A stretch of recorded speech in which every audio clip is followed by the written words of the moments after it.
Está con nosotros Mario Riorda, es analista político, es periodista, escribe libros más allá del periodismo, tiene esta posibilidad de entrarle a los temas de actualidad desde otro lado. Y acá, digo, lo interesante es que acaba de publicar un trabajo con Patricia Nigro, donde, bueno, le entra el discurso presidencial sin dedicarse solo al discurso presidencial, porque de hecho lo que analiza son los discursos de personas con muchísima autoridad en el mundo, ¿no? Pero bueno, es imposible, porque además así somos los argentinos, que no nos miremos el ombligo y no pensemos en el discurso de Javier Milei. Pero mejor nos lo va a poder explicar él. ¿Cómo te va, Mario Adri Balaguer? Buenos días, buenas tardes, no sé si ¿Qué tal, almorzaste. Adriana? Buenas tardes, un gusto enorme. ¿Cómo va? Bueno, a ver, contanos qué es esto de los discursos de la incivilidad.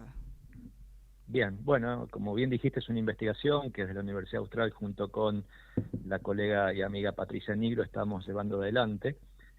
Yo diría desde la aparición del Tea Party en Estados Unidos, que fue esta facción de derecha que empezó a copar gran parte del Partido Republicano y mucho más de la aparición de Donald Trump, empezó a usarse esta idea de los discursos de incivilidad, que son discursos que de una u otra manera van más allá de los discursos de odio. Los discursos de odio básicamente apuntan a dañar y estigmatizar, y en los discursos de incivilidad el elemento central es la exclusión del otro, la exclusión de la identidad del otro, simplemente porque piensa distinto, ¿no? Yo diría que si hubiera que hacer una analogía bien vulgar de lo que sucede públicamente y es escuchado y conocido por todos, solo por pensar distinto alguien puede ser catalogado como cuca, como rata, como marrón. La exclusión puede venir por nociones de preferencia sexual, por ser gay, por procedencia geográfica de ser tal lugar. Y entonces esta idea de la exclusión significa la pérdida de condición identitaria del otro, pero además la exclusión simbólicamente hablando de su identidad ciudadana, ¿sí? Por eso es tan potente estudiarlos. Y en América Latina hay 3 presidentes que cumplen de una u otra manera este estilo discursivo. No quiere decir que no haya otros actores políticos, pero de los presidentes hay 3. Podríamos agregar a Donald Trump si incorporamos toda América, que son Bukele en El Salvador, Rodrigo Chávez en Costa Rica y obviamente Javier Milei en Argentina. Entonces, hace muy poquitos días el presidente argentino ofreció la idea de frenar un poco el uso de los insultos. ¿Y por qué crees que lo hizo, no? Digo, básicamente porque hay un rechazo de parte de incluso los simpatizantes del propio Milei, ¿no? A este estilo de discurso. Totalmente, entonces nosotros dijimos con Patricia que bueno sería adelantar un poco parte de los estudios que estamos haciendo, porque una perspectiva académica y sin ningún tipo de interés nos pareció muy valioso para poner al debate, y creo que tan valioso porque está circulando esta investigación por todos lados y es algo muy lindo para explicar respecto a varias cosas, ¿sí? Uno, lo voy a aclarar de antemano, Adriana, porque facilita el análisis, es cuando uno analiza todo este discurso, que lo hemos hecho además, es enorme el estudio, nosotros hemos presentado una puntita solamente, ¿sí? Cuando uno analiza esta desde la mirada opositora, lo diría en términos religiosos, prácticamente no hay ningún tipo de indulgencia alguno para con Milei, vale decir, todo el arco opositor argentino, que es mucho más que el peronismo, ¿sí? Todo aquel que se siente al frente en términos de oposición de Milei, prácticamente rechaza sin ningún tipo de explicación o justificación el estilo. Punto. Acabo eso porque es contundente incluso. El rechazo con valores existe estadísticos. en todo el arco opositor. Y incluso pero dentro de su al 100%, ¿no? dentro de su oficialismo. Eso es lo novedoso. Bueno, y ahora viene el dato. Cuando analizamos, como si fuera un panel, solamente a quienes se sienten, si declaran simpatizantes de Milei, ¿sí? La cosa empieza a generar una serie de, yo diría, de pistas muy interesantes en términos de lectura. Uno, en términos de estilo, hay un 40%, el número exacto es 39,2, digo por las dudas que alguien después diga algo, de los votantes de Milei, de los simpatizantes de Milei, que rechazan su estilo, ¿sí? Pero después empieza una cantidad de elementos condicionantes a eso que tiene que ver, por ejemplo, ¿esto afecta a la democracia? En el mismo valor. ¿Afecta a la cohesión social? En el mismo valor. ¿Puede que el discurso violento genere el incentivo a que se usen actos violentos en otros ámbitos afuera de la política? Sí. E incluso, esto es muy interesante, cuando al propio simpatizante de Milei le preguntamos si no cree que esto puede alimentar un discurso autoritario, ¿sí? el valor es mucho mayor y llega al 53%, es decir, la mitad del votante de Milei se conmueve cuando este discurso empieza a hacer tiritar la noción de lo democrático o de lo que entienden, por lo menos estos actores, la democracia. Vos como lo Entonces, marcás bien, este 53% considera que puede afectar a la democracia. O sea, es el 53%, vuelvo a repetir, Adriana, es el 53% de los votos de Milei y es la totalidad del voto opositor. Todo eso en Argentina sumaría casi un valor cercano al 80%. Es muchísimo. Es un número importante. Escúchame, Digo, no ¿y por qué sin embargo, positivo, a pesar de esto, prácticamente 2 años Milei explotó esta herramienta, ¿no? del discurso de incivilidad, posiblemente, digo, también movido por un déficit de identidad propia, ¿no? De su fuerza. Bueno, eso por un lado, en términos de idea, pero también porque al frente prácticamente no había freno y no había incentivos. Estos días, esto no lo hice el estudio, va por fuera, ¿sí? Para aclarar, no meto el estudio justificando esto que voy a decir, ni menos a Patricia, es una mirada mía.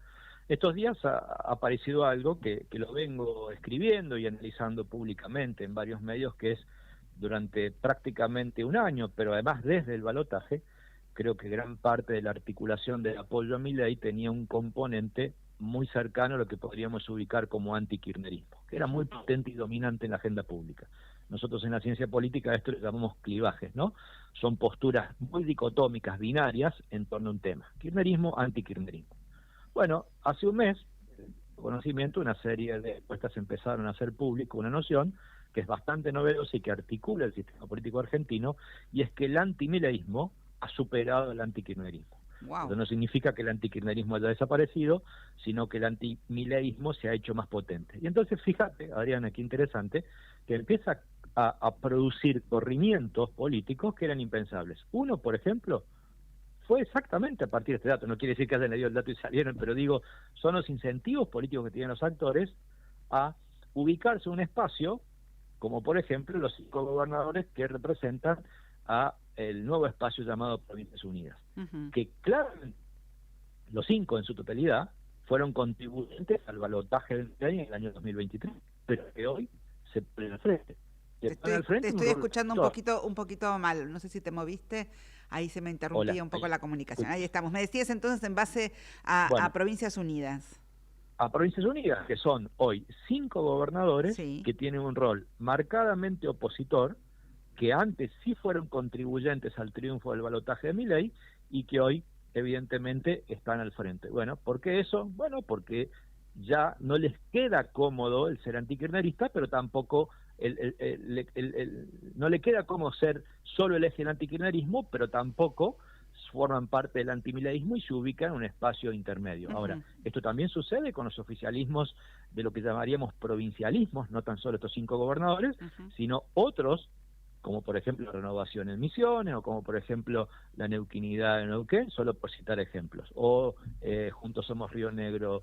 Entonces, fíjate qué interesante, porque además produjo fugas de parte del radicalismo, no de todo, fuga de parte del PRO en la provincia de Buenos Aires, es más evidente, no del todo. Entonces empieza a resquebrajarse esa noción del consenso donde le apoyamos todo, voy a ser vulgar, le bancamos todo el presidente, y empieza a haber límites al consenso, de una mirada más republicana, pero también de otro tipo de miradas. Te doy un ejemplo para terminar con esta idea, Adriana. Sí. En estos días un colega, Luis Castel, hizo público un estudio que se publicó en Infobae, que lo presentó en el Congreso Nacional de Ciencia Política, que es que replicó la encuesta nacional de polarización que se hace en España, le hizo en Argentina. Bueno, queda demostrado que, por ejemplo, los jóvenes, ¿sí?, que son hoy y de cara a la elección que viene, yo diría, la gran variable que va a explicar el ausentismo, especialmente jóvenes que han votado opciones de centro-derecha o derecha, a Patricia Burch y Javier Milei, que son los que implican gran parte del ausentismo. ¿Sí? Mira, eso está pasando en las provincias, Mario. Exacto, exactamente. Son los jóvenes los que no van. Así es. No solo los jóvenes, pero mayormente los jóvenes de cara a lo que puede suceder. Y entonces, ¿qué sucede en esa encuesta de polarización? Que, insisto, no es nuestro estudio, es un estudio totalmente independiente. Bueno, que los jóvenes que tienen identificación con el radical, con el mundo radical, se espantan. Las nociones son miedo y enfado cuando el presidente usa nociones como, por ejemplo, hablando, no sé, del progresismo, de la movida woke, que le llama cáncer de la sociedad, o que le llama virus maligno, etcétera. Bueno, mayormente los jóvenes del radicalismo sienten enfado o miedo. Mayormente los jóvenes que tienen identificación con el PRO sienten enfado y miedo. Mayormente los jóvenes del peronismo sienten enfado y miedo. Y una parte significativa de Libertad Avanza también piensa lo mismo. Entonces, fíjate, son llamadores de atención muy significativos de que pareciera ser que en el resguardo democrático empiezan a exigir ciertos límites. Bueno, así entendemos todo, ¿no? Porque uno dice, ¿qué pasó con Milei? ¿Qué acuse de recibo hizo que dijo, voy a tratar de bajar mi tono, mi dureza en los discursos, ¿no? Y todos dijimos, ¿de qué está hablando? De esto, está hablando en función de todo esto que sin duda está presente. Ahora vos planteás el estudio con Patricia Nigro como algo también que sucede en el mundo, o sea, en América nos dijiste bien, Bukele, Costa Rica, Rodrigo Chávez, Trump, y Trump, ¿no? Exacto, pero en el mundo esto se reproduce, digo, lo podemos ver también en otros lugares. Bueno, sí, claro, no solamente como presidentes, también en gran parte de los actores, ¿no? Hoy basta analizar simplemente la elección de Chile y gran parte del discurso de Kast o el discurso de los actores que están ubicados claramente en nociones de ultraderecha, expresan estas características, ¿no? O el actual alcalde de Lima en Perú, que es un potencial precandidato a presidente. Entonces, sí es una característica, que eso no significa que en todos lados esta característica llegue, pero sí hace mucho ruido cuando aparecen en la escena de los sistemas políticos que no acostumbraban a este tipo de discursividades. Tal es así, y mira qué interesante, Adriana, derivado de tu pregunta, que por ejemplo, voy a poner una comparación fácil, digo porque es más conocido Bukele en El Salvador, o por lo menos lo hemos escuchado mucho, ¿sí? El propio habitante de El Salvador dice que Bukele es de derecha. Sí. La mayoría de los argentinos dice que Milei es de ultraderecha, ¿sí? Dentro de las opciones ideológicas. Entonces, fíjate que incluso la percepción de incivilidad discursiva, esto que es mucho potente en Argentina, y aunque no lo hicimos público, lo vamos a hacer más adelante, porque sucede la percepción de que el propio votante de El Salvador siente o percibe de Bukele. Total. Entonces, la verdad que es interesante. Además, sí. No deja de tener un resultado que, por un lado, es, qué sé yo, pero por otro lado, positivo. Le preguntamos al final de la encuesta, sí, tomada incluso de algunas experiencias internacionales como el estudio Latinobarómetro que hace años que se hace en la región, es si en Argentina estarían dispuestos, ¿sí?, de alguna manera a excepciones democráticas, que es aceptar gobiernos que en el marco de la solución de los problemas fuesen no democráticos o autoritarios. ¿Y qué dicen? El resultado en este sentido es impresionante. 1 de cada 20 de la oposición, es decir, un valor insignificante estadísticamente, aceptarían, es decir, nadie prácticamente. El votante de Milei, 1 de cada 4.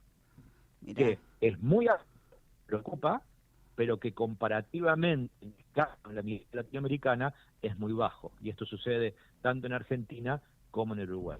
Sin embargo, voy y vengo a dar cada rato entre lo blanco y lo gris, entre lo blanco y lo negro. Sí, sí. Sin embargo, la peor consideración de lo democrático en Argentina se da en los jóvenes. Buenísimo, Mario, muchísimas gracias. Me quedo pensando y con cierta preocupación, aunque sean 1 de cada 4, ¿no?, de los votantes de Milei, los que todavía a esta altura de la democracia, con todas las falencias que acabo de recitar en la editorial y que tienen que ver básicamente con las múltiples trampas en las que los políticos se meten y nos hacen normalizar desde la candidatura testimonial, las renuncias anticipadas, etcétera, a pesar de esta democracia tan rota y todavía dañada, sigan prefiriendo regímenes que van más allá de lo democrático.